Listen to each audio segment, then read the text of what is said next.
रमज़ान में आवाम को शनाख्ती कार्ड दिखाकर चीनी 130 रुपये फ़ी किलो मिलेगी। वजारत सनअत व पैदावार ने म्यूनसिपल सतह पर स्टॉल्स लगाने का फैसला कर लिया।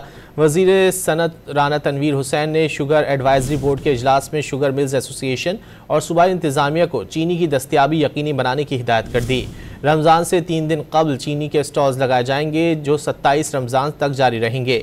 एक शनाख्ती कार्ड पर 5 किलो तक चीनी फराहम की जाएगी। रमज़ान में आवाम को शनाख्ती कार्ड दिखाकर चीनी 130 रुपये फ़ी किलो मिलेगी। वजारत सनअत व पैदावार ने म्यूनसिपल सतह पर स्टॉल्स लगाने का फैसला कर लिया। वज़ीर सनअत राना तनवीर हुसैन ने शुगर एडवाइजरी बोर्ड के इजलास में शुगर मिल्स एसोसिएशन और सूबाई इंतज़ामिया को चीनी की दस्तियाबी यकीनी बनाने की हिदायत कर दी। रमज़ान से 3 दिन कबल चीनी के स्टॉल्स लगाए जाएंगे जो 27 रमज़ान तक जारी रहेंगे। एक शनाख्ती कार्ड पर 5 किलो तक चीनी फराहम की जाएगी।